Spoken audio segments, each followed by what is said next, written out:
bienvenue à Parole autochtone, ici c'est Mélissa Morin-Dupuis. Aujourd'hui, j'ai une journée parfaite pour le sujet que j'ai choisi.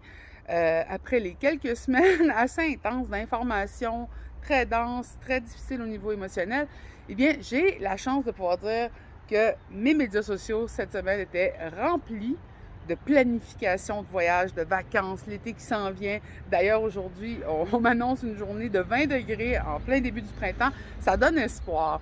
Et je pense que vous voyez mon petit attirail estival. Bien, je dois avouer que moi-même, je suis extrêmement excitée à l'idée de recommencer les powwows, d'aller visiter ma communauté. C'est beaucoup de plans qui se font. Et on entre à peine dans le mois de mai. Il va falloir vraiment se dépêcher parce que ce que je vois, c'est que tout se remplit, les campings, les Airbnb, tout est en train de se remplir rapidement parce qu'il n'y a pas que les communautés autochtones qui sont vraiment excitées à l'arrivée de la saison chaude, les communautés allochtones aussi. Et dans les 2 dernières années, avec, je pense qu'il y a un éveil collectif par rapport à la grande distance qui existe entre nos communautés, eh bien de plus en plus de gens sont intéressés à venir visiter les communautés. Et donc, je veux vous offrir quelques conseils pour pouvoir peut-être essayer de vous donner une piste pour préparer vos vacances, justement, si vous voulez venir nous visiter dans nos communautés. Première piste, tourisme autochtone au Québec, c'est vraiment une ressource incroyable. Ça fait des années qu'ils travaillent à faire connaître les ressources touristiques, les services qui sont offerts dans les communautés, des fois même les offres de services comme l'hébergement, la restauration. Donc, allez sur leur site. Même, ils ont un journal qui est publié annuellement avec la ressource, avec l'information. Je me souviens même quand j'étais animatrice au Jardin botanique, on offrait le guide parce qu'il y avait une carte des Premières Nations à l'arrière et c'était une des premières qu'on pouvait vraiment distribuer au grand public pour leur faire découvrir les 11 nations du Québec. Et de plus en plus de gens aujourd'hui connaissent les 11 nations, mais à l'époque, c'était pas étonnant que personne ne le savait. Et c'était comme une petite bible justement des communautés et en plus des noms des nations. C'était vraiment fantastique à offrir, un cadeau qu'on pouvait donner aux visiteurs, aux touristes qui voulaient en savoir plus.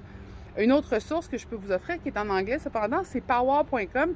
Si vous voulez faire la route des powwows qu'on appelle, vous pouvez avoir, si vous avez un bon budget voyage, c'est-à-dire de pouvoir aller partout en Amérique du Nord, vous pourriez faire un powwow à chaque fin de semaine sans aucun problème, que ce soit au Québec, au Canada ou aux États-Unis. Mais vous savez comment que je suis, j'arrive tout le temps, j'arrive avec le gâteau, mais après ça, c'est l'avertissement.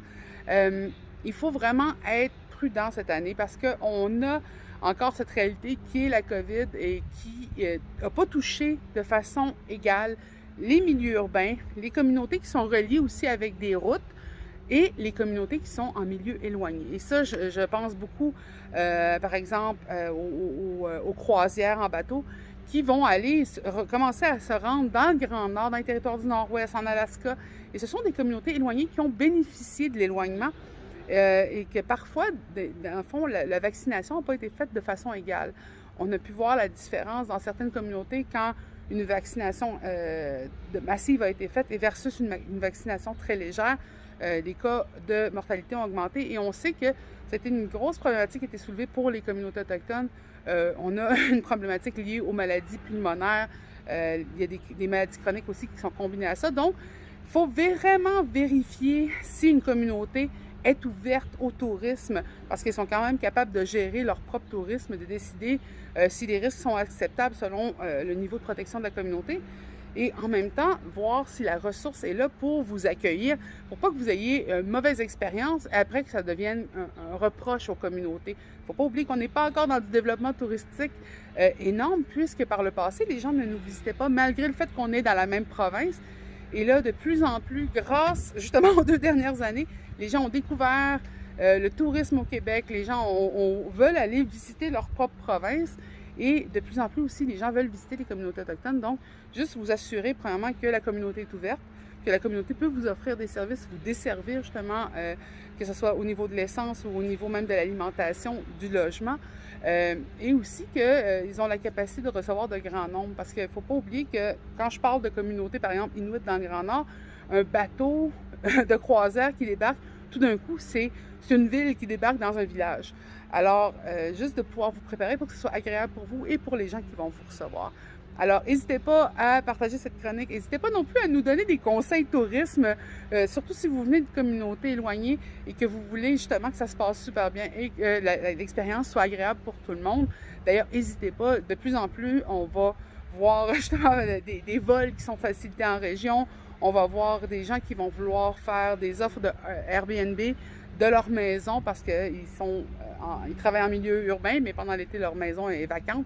Donc, explorez, appréciez, mais soyez quand même prudents et respectueux par rapport aussi à l'environnement que vous allez visiter pour ne pas laisser derrière des mauvais souvenirs en tant que visiteur. Alors, je vous souhaite une belle semaine.